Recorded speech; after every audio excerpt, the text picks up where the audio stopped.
저는 40대 후반의 남자입니다. 30에 결혼하고 12년 후에 이혼하기까지 저에게는 참 많은 일들이 있었습니다. 이번 일들을 겪으면서 헤어질 사람은 헤어지고 만날 사람은 결국 만나게 되어 있다는 것을 알았습니다.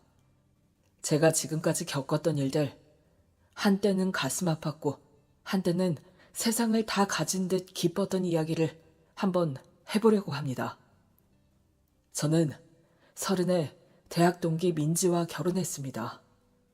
대학교 1학년 때부터 친구로 지냈던 아주 친한 친구였고 친구들과 우르르 몰려다니면서 각자 집에도 놀러갈 만큼 친하고 가까운 사이였습니다.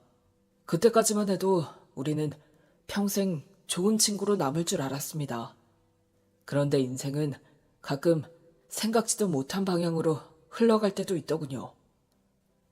우리 두 사람의 달라진 분위기는 민지가 만나던 사람과 헤어지면서부터 시작됐습니다. 저와 교제하기 전 민지에게는 좋아하는 남자가 있었고 저에게도 교제 중인 여자가 있었습니다. 그러던 중 저는 군대 가면서 그 여자친구와 자연스럽게 헤어지게 되었죠. 군대 전역하고 난 후에도 복학하고 취업 준비하느라 여자 만날 시간도 엄두도 나지 않았습니다. 그런데 민지는 남자를 계속 만나고 있었습니다. 한 남자와 계속 만나는 것 같지는 않았고 한 남자와 헤어지면 또 다른 남자를 다시 만나는 식이었죠. 한마디로 민지는 한 남자와 진득하게 만나는 스타일은 아닌 듯 했습니다. 그러다 나중에는 한 남자와 꽤 오래 만났고 결혼까지 가는가 했는데 그 남자와도 결국은 헤어지더군요. 민지 말을 들어보니 남자 쪽 부모님, 특히 어머니가 심하게 반대를 하고 결국엔 남자도 부모님이 반대하는 결혼은 도저히 못하겠다고 돌아섰다고 했습니다. 그때 민지가 술을 마시고 저를 찾아와서 울고 또 울었습니다. 그 모습을 보면서 한편으로는 마음이 아팠고 한편으로는 정말 다행이다 싶었습니다. 그리고 그때 민지가 어쩌면 내 사람이 될 수도 있겠다는 생각이 들었습니다. 민지가 결혼할 뻔한 남자와 헤어지고 난 후 저는 정말 최선을 다해서 민지에게 잘해주었습니다. 뿐만 아니라 시간이 흐른 뒤 민지에게 당당하게 프로포즈할 수 있도록 취업을 위한 공부도 엄청 열심히 했습니다. 학교 다니는 동안 회계사 준비를 했고 1차 시험에까지 합격하게 되었죠. 제가 합격했을 때 그 누구보다 민지가 제일 기뻐했습니다. 그 모습을 보니 너무 행복하더라고요. 어떻게든 최종 합격까지 해야겠다 마음먹었고 최종 합격하는 날 민지에게 프로포즈할 계획을 세우고 있었죠. 그런데 제가 1차 시험을 통과한 후 민지가 둘이 여행을 가고 싶다고 하더라고요. 자기가 엄청 인기 많은 펜션을 잡았는데 같이 가자고 했습니다. 정말 꿈만 같았죠. 회계사 2차 시험 공부에 열중하고 있던 때라 어디 여행을 간다는 것은 생각지도 못할 일이었지만 다른 사람도 아니고 민지가 가자고 하는데 가지 않을 수 없었습니다. 제 인생에 회계사 공부도 중요하지만 민지도 엄청 중요했으니까요. 그렇게 우리는 단둘이 여행을 가게 되었고 민지와 저는 급격히 가까워지게 되었습니다. 민지가 무심한 말투로 저한테 묻더라고요. 저랑 있으면 너무 편하다고. 우리 평생 함께 살면 어떨 것 같냐고요. 저는 그 말이 민지가 저에게 하는 프로포즈로 들리더라고요. 제가 마다할 이유가 없었죠. 늘 옆에 있고 싶은 사람이었고 내색은 못했지만 제가 마음에 두고 있었던 사람이었으니까요.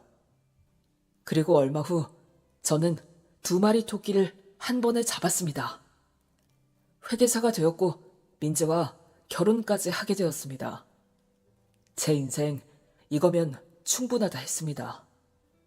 민지와 함께 살면서 민지 닮은 딸 낳고 평생 이렇게만 살 수 있다면 아무것도 바랄 게 없었습니다. 결혼 초반에는 너무나 행복하고 꿈 같은 시간을 보냈습니다. 그런데 그 어떤 사람도 늘 좋은 날, 좋은 일만 생길 수는 없나 봅니다. 한여름에 폭풍우가 몰아치듯 제 인생에도 폭풍우가 몰아쳤습니다.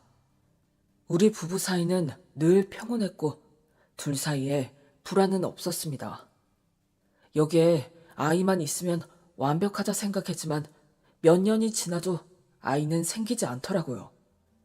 하지만 그건 어쩔 수 없는 부분이라고 생각했습니다.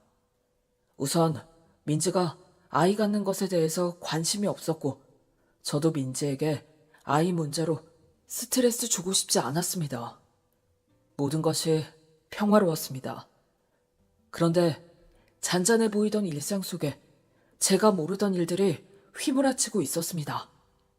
민지는 저와 결혼 전에 만났던 남자와 계속 연락을 하고 있었더군요. 제가 퇴근하고 집에 오는 길, 지하 주차장에 차를 주차하는데 민지가 낯선 차에서 내렸습니다. 민지는 내려서 집으로 가는가 했는데 잠깐 머뭇거리더니 다시 차에 탔습니다. 차에 뭘 두고 내렸나 했죠. 그런데 민지는 그 차에 타서는 내리지 않고 꽤 한참이나 머물러 있었습니다.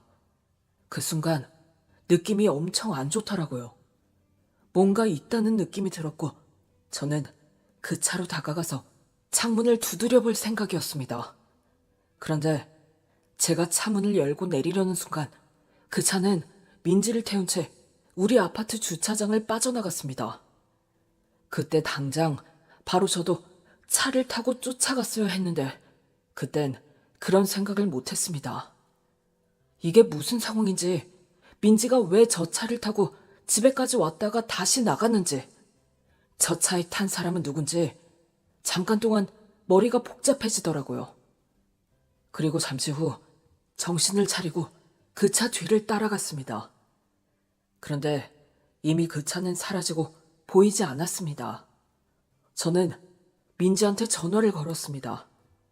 전화를 받지 않더군요. 문자를 넣었습니다. 아직 집에 안 왔네. 어디야? 그랬더니 민지에게서 답변이 왔더군요. 나 아직 회사야. 갑자기 감사 나온다고 해서 회사에 비상 걸렸어. 오늘 밤새야 할지도 몰라. 신경 쓰지 말고 먼저 자. 평소 같으면 그 말을 당연히 믿었을 겁니다. 그런데 제 눈으로 민지가 낯선 차를 타고 사라진 걸 확인한 이상 그 말을 믿을 수 없었죠. 민지의 뻔뻔스러운 거짓말에 온몸이 부르르 떨리더군요. 순간 온갖 상상이 들면서 스트레스가 극에 달했고 당장 전화 받으라고, 당장 집으로 오라고 소리치고 싶었습니다. 그런데 그럴 수 없었습니다. 제가 2번이나 더 전화를 걸었지만 민지는 전화를 받지 않았습니다. 그리고 한참 후 다시 문자가 오더군요. 전화 못 받아서 미안해. 내가 지금 정신이 하나도 없어. 너도 회사에서 많이 힘들었을 텐데 쉬어. 내 걱정하지 말고. 그날 저는 집에 들어가서 아무것도 할 수 없었습니다. 퇴근하기 전엔 배가 고파서 민지 오면 뭐라도 시켜 먹어야겠다 생각했는데 다른 데 정신이 팔리니 배고픈 줄도 모르겠더군요. 생각은 꼬리에 꼬리를 물고 계속 이어졌고 저는 잠을 이루지 못하고 민지가 들어올 때까지 기다렸습니다. 처음에는 민지가 들어오면 바로 따져 물을 생각이었습니다. 그런데 또 다른 생각이 절 붙잡았습니다. 따져 물어서 뭐 할 건데?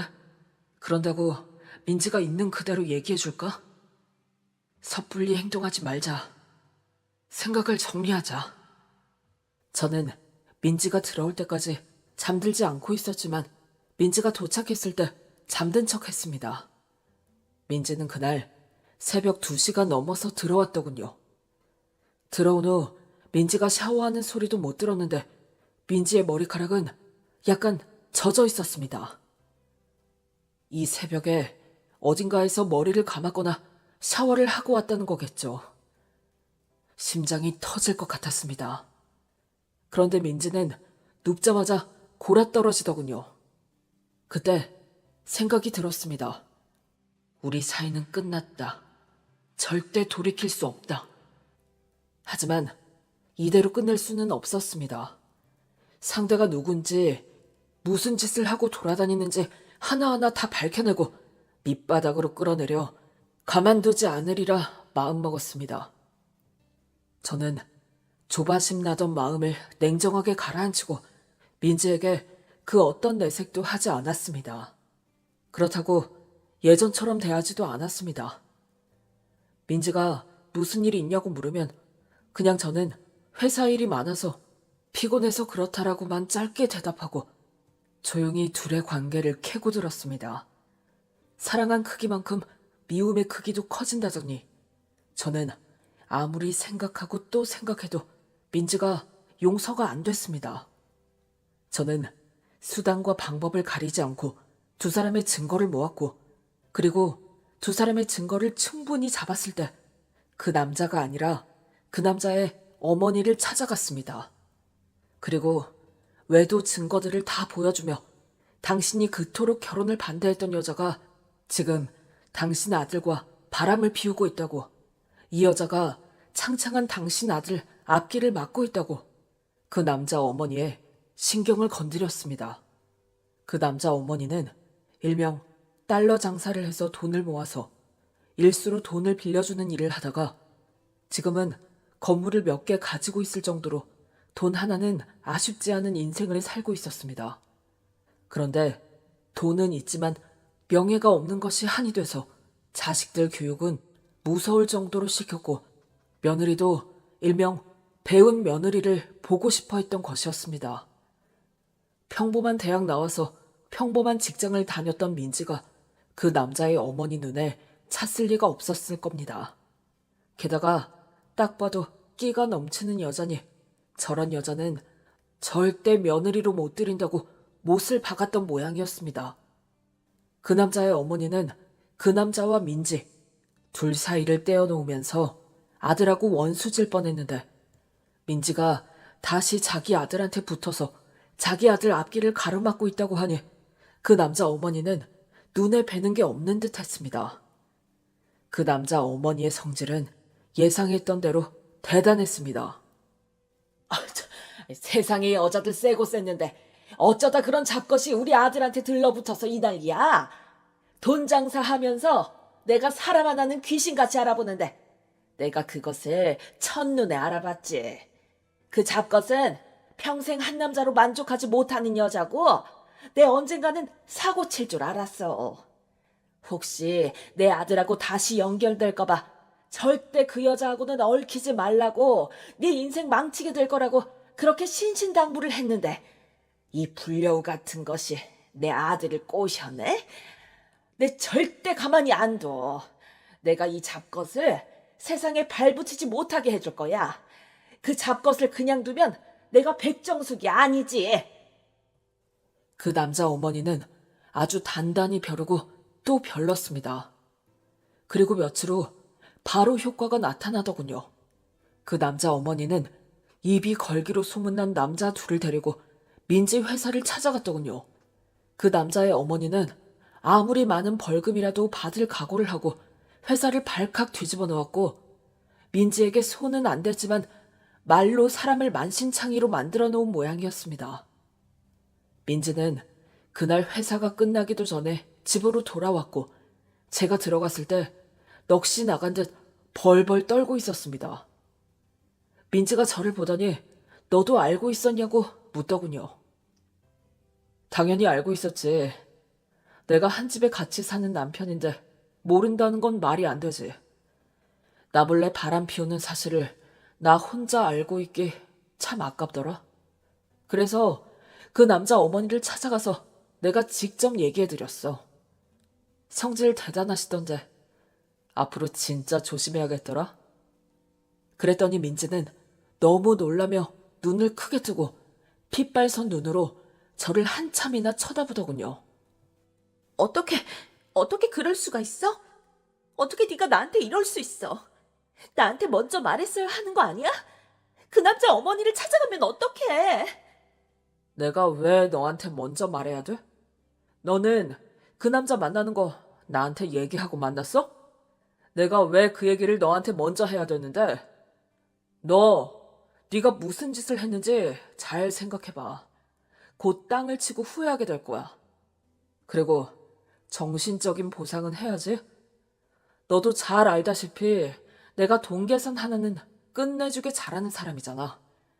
너 영혼까지 탈탈 털리도록 만들어줄게. 그 남자도 마찬가지야. 둘 다 각오하고 앞으로는 그 얼굴 내 앞에 들이밀지 마. 내 앞에 그 얼굴 들이밀 때마다 내가 더 독해져서 나도 내가 무슨 짓을 할지 모르겠으니까 적당한 때 내 눈앞에서 사라지는 게 네 신상이 좋을 거야. 너 이런 사람 아니잖아. 너, 나 사랑하잖아. 민지가 울면서 얘기를 하더군요. 예전 같으면 마음이 찢어졌을 겁니다. 그런데 정 떨어지고 나니 그 눈물도 거짓말 같더군요. 그렇게 저는 민지와 이혼하고 그 남자를 상대로는 소송을 걸었습니다. 민지는 그간 벌어진 일들로 인해 결국 회사를 그만두게 되었고 만나던 남자의 어머니와 그 남자 와이프의 철저한 감시 속에 그 남자와도 완전히 헤어진 모양이었습니다. 그 일 이후 우리는 연락이 완전히 끊어졌죠. 그리고 3년이 지났습니다. 저는 민지와 헤어진 후 한동안 일에만 파묻혀 살았습니다. 일이라도 해야 잡생각을 떨쳐버릴 수 있었기 때문입니다. 그러던 중 좋은 조건으로 회계법인에 들어가게 되었습니다. 회계사 법인 회사로 들어간 건 제 인생과 제 일상을 완전히 바꾸어 놓은 신의 한 수였습니다. 저는 그곳에서 큼직한 건들을 맡게 되면서 회계사로서의 자리도 굳혀갔고 제 동료이자 학교 후배 세무사인 하경이와 함께하는 시간이 많아지면서 우리는 동료에서 연인으로 발전하게 되었습니다. 물론 이혼 후 다시 시작하는 연애가 쉽지 않았습니다. 저는 이혼남, 후배는 미혼 여성. 보면 볼수록 매력적인 여자였기에 평생 함께하고 싶은 마음은 간절했지만 감히 다가서지 못했습니다.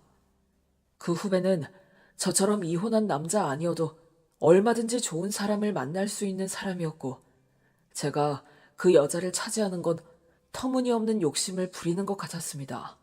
그런데 너무나 감사하게도 후배가 저에게 먼저 다가와 주었고 마음을 열어주었습니다.